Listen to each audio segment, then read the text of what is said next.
Good evening. I'm Andy Thayer with the Gay Liberation Network, and with me tonight is Perez, who's got a very fascinating transgender oral history project that he's been working on this summer. And before we get into taking your calls and so forth, I'd like to give Andre an opportunity to talk a little bit about the project that he's been working on this summer and what has evolved. But I would imagine a lot of people in our viewing audience don't even know what the term transgender means. When we refer to the gay community or the LGBT community, transgender is part of the T in that. And Andre, I was wondering if you could tell our viewers just a little bit about the transgender community, not just here in Chicago, but internationally, and who are transgender people around the world. That is such a huge question. Not easy, I know. I mean, like trans or transgender is sort of a term that like encompasses a wide variety of people, and it can really be anyone who doesn't feel like traditional gender norms apply to them, or like if they feel like they're outside of those. So like there are people who, like most often that we see on TV are like transsexuals, you know, people who like see themselves as a gender other than what they were assigned at birth. And like often we'll go through different steps to transition, but there are also other people that don't get as much airplay that are like genderqueer people, or a lot of people that sort of fall somewhere on this gender spectrum, somewhere between like male or female that might be genderqueer or just otherwise just not be traditionally gendered. And what do you mean by genderqueer? I mean, break this down for our audience if you could, please. Okay. I guess just what I said as far as like not being traditionally gendered, like we have these ideas that women are feminine and that man are masculine, and so that can encompass anything from like we talk about butch women often in like the gay community, like butch lesbians or something, so like masculinely gendered women or more effeminate men.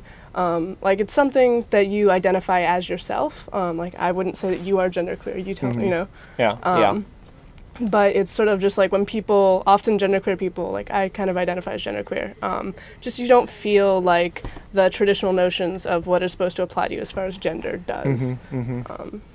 Yeah, well, and I think it's important to note, you could say on what, well, I mean, sometimes the estimates of how many people in the world are transgender say, well, there's not that many people who are transgender, so who cares about it? But actually, when you start talking about gender and gender norms and people breaking gender norms, you're actually talking about not only a hell of a lot more people, but you're also making a general comment about society at large, that maybe there's some norms that are more than a little bit screwed up, and people are pigeonholed into these straitjackets of how they're supposed to behave, particularly as they're growing up in their adolescent years, and there's so much pressure to conform to this or that stereotype. And even as adults, I mean, you look at fashion issues and everything else, and adults are clearly straitjacketed often. So I mean, what would be your estimate of the percentage of transgender people there are in the world? Are there any decent estimates? I have no. I just feel like that is that's not something that I would really be able to even estimate. Yeah. Well, and there probably haven't been decent studies, and this gets to what. Well, I mean, like, there's so many issues around like who identifies as trans, or like transgender has been a name I feel like that often has been put on people, like sort of by the medical establishment, by a lot of these institutions or researchers that are sort of lumping together a lot of people that don't necessarily identify with one another, you know? If I am a straight man who likes to dress as a woman sometimes, you know, like a transvestite, and like how am I necessarily going to feel a camaraderie with a trans woman on the street that I, you know, may have a lot of judgments about? Like there are a lot of class and race differences that go along with how people identify. So like transgender lumps together a lot of people, and trying to make an international statement too, it's like that can be problematic because like so much of gender is cultural. And so like it's just, I don't know, like, in that sense, like it can be like this really nebulous kind of thing to define, because like there is no like sort of sectioned offs, like these are the criteria, well, unless you use the DSM. And different things in different cultures. I mean, thinking just in the continental United States, the so-called Burdash, the Two-Spirit people amongst Native Americans, is that transgendered, is that not? So much of it is based upon what culture you come out of, and what comments that culture is making, rather than is it a truly scientific designation that you're coming up with. I mean, I think particularly as long as there are prohibitions against certain kinds of non-gender normative behaviors, we never really will know, who is transgendered and who isn't, and who's being simply pressured by dominant society to behave in a way that they don't feel comfortable with, that they feel all sorts of societal pressures. But one of the things I'd like to get into, Andre, is this project that you've been working on. It's a transgender oral history project, and I know that you've been interviewing people here in the Chicago area. Tell us a bit about that project, if you could. Actually, I didn't start in Chicago. It started when I was living in Massachusetts, and sort of came with me to Vermont, and has come with me to Chicago. It's following me around. No, and basically, I sort of came to a realization in talking, like I was sort of talking to a lot of trans people, trying to get connected to this trans community in Western Massachusetts. I started organizing for Trans Pride. And I realized that like a lot of the people I was meeting didn't necessarily fit the stereotypes I had of what transgender meant. And I realized that like there's this one narrative that gets put out like on mainstream media whenever we see trans people, and it's sort of like, I'm a man stuck in a woman's body, I've always been this way, this is a birth defect, I hate my body. And so there's these few taglines, there are about 5 of them, and it's sort of the thing that people learn about when they learn about trans people. And the truth is that like there is a whole spectrum of people for whom that's not their truth, like that's not their reality, that's not their story, and being trans means something really different to them. And I guess furthermore, like for me, like the most important thing about it is that I realized that like those stories like always center around like individual people and their bodies. And I feel like that's a really isolating preoccupation with that. Yeah, and that's a sort of really, first of all, like it sort of others trans people as being these people that have these weird problems that the rest of us don't have. Right. But also that it's really isolating, and I wanted to see like what are the parallels between the issues trans people face and the issues that people who don't identify as trans face. And also sort of like putting it in this larger social context of saying like, what are the social issues that are impacting trans people's lives that don't get talked about? Like, let's talk about employment and how when trans women can't find employment, lots of times they are forced to do sex work, or when trans women can't find hormones that are affordable, like often they'll go to the streets and be at a higher risk for HIV because of dirty needles. Right. Like there's so many problems that people face in their daily lives that really are social problems, and that you can't reduce it to, I am a single person dealing with a single issue. Like there are a lot of community problems, and there are a lot of community responses to individual problems that I wanted to highlight. Speaking of community responses, we've got at least a few calls here, so let's try taking a call or two here. Hi, this is Paula. Hi, Paula. Yeah, I'm really confused and take it, with a grain of salt. What is the difference between cross-gender and transgender? And I see you clearly guessed as a female. Now, don't take that wrong, but that's how it comes across socially. So now, in terms of sexual behavior and acceptability, here's the confusion. Do you desire a woman as a man, as you are a man, or do you desire? I'm going back 20 years. The lesbian, the old term lesbian. I'm confused.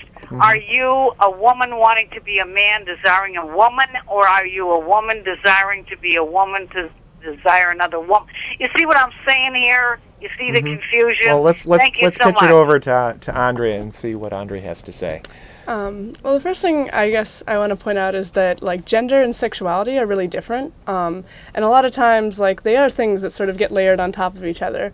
But like my gender identity doesn't really have to do with who I am attracted to. And so there are straight, there are straight trans men, there are gay trans men, there are straight trans women, there are gay trans women, there are people who only date trans people, like only date other trans people. So there are a lot of different combinations that doesn't really connect, I guess. Okay, well, before we go to more callers, we're going to attempt to do a little preview clip that Andre has been working on. Andre, why don't you set this up for us if you could? What are we about to see here, assuming I get the technical details correct? All right. Tell us about this video clip. Basically, I chose 3 of the interviews from the project. And we sort of, like, the first segment is about, like, what does trans activism look like? Like, these are all specifically trans activists. And so it sort of introduces some of the issues. And then in the second part of it, we hear, like, what are some of their stories that are related. Okay, well, let's give this a shot here. And let's see if we can get the audio going here.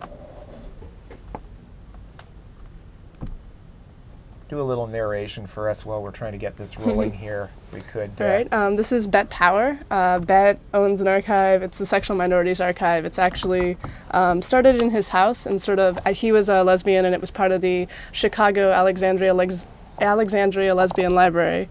And as his identity changed, he ended up incorporating more elements into it. And now it takes up 2 stories. It includes gay, lesbian, bisexual, transgender, leather scene, a lot of different elements into it. And like I said, it's sort of taken over his house, and he's really become one of the 4 people in the trans community.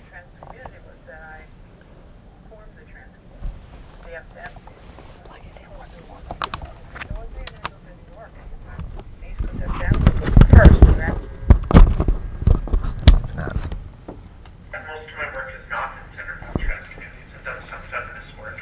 I did some work with the Third Wave Foundation, and up until recently kind of stayed in working with communities. Well, it's freezing.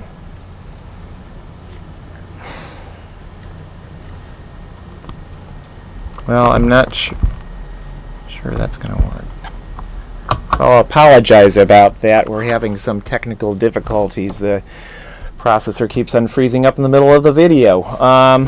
So we can perhaps try that a little bit later again. But Andre, tell us about what was the most significant things that you learned during these interviews, things that you didn't see coming at you until you started talking to these activists.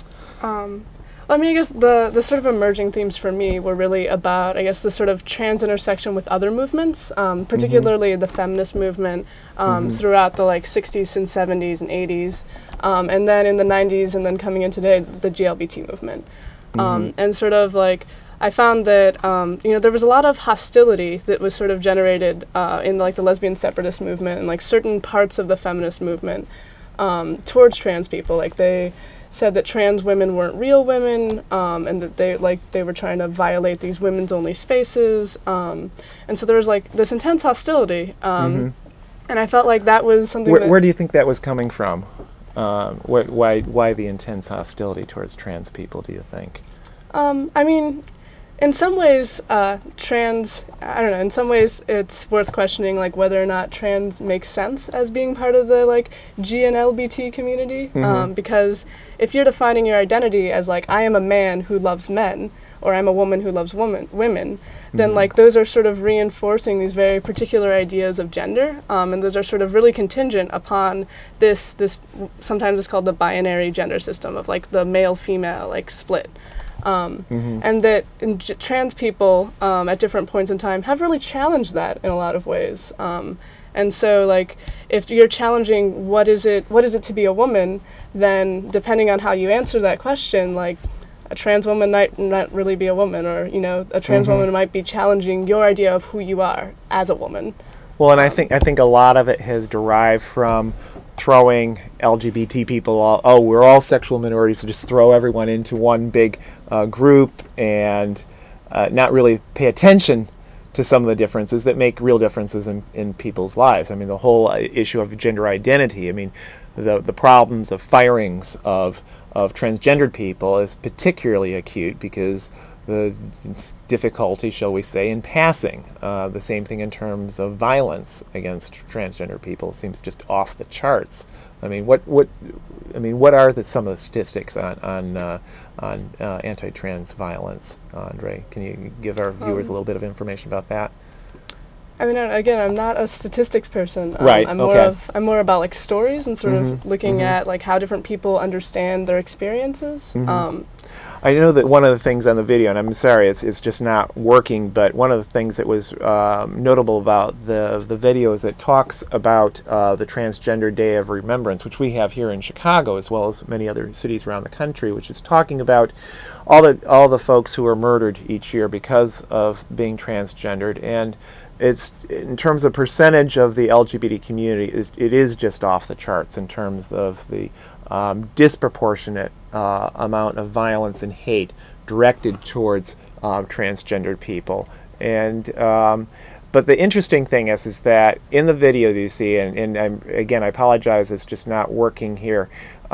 We had a story of an activist who talked about, well, we've done these days of remembrance each year, and yet that's not enough. Let's have a transgendered pride parade. Tell us a little bit about that story, if you could, Andre. Actually, it's a little less of a parade. It was more about a march. March, okay, okay. And like the difference being that, like, in a lot of ways I feel like this idea of prides have been like really commercialized and have become these like sort of spectacles, like these big festivals where, you know, people go and they drink and they party and people have a lot of fun.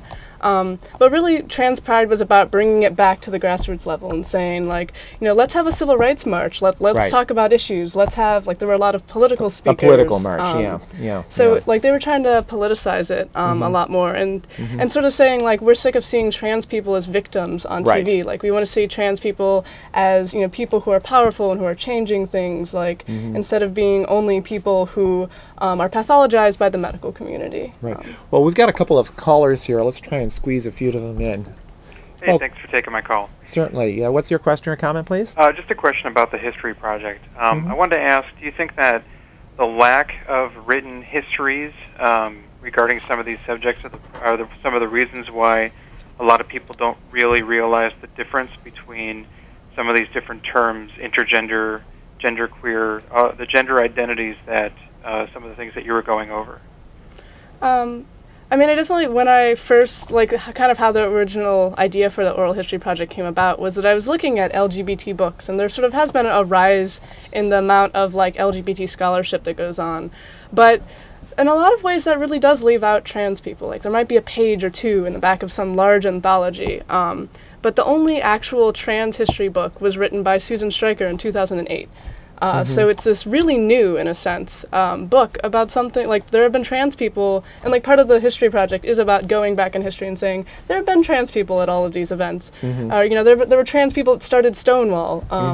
But, like, we don't, like, often I think that trans ends up getting marginalized even within the GLBT community. Well, and the identity as a self-identity has been relatively recent in emerging, and I think there's people like yourself who are trying to say, okay, well, let's go back and look and see, as we have this emerging identity, people that were people like us and that played a significant role in our history, and I think that's a very valuable thing to do.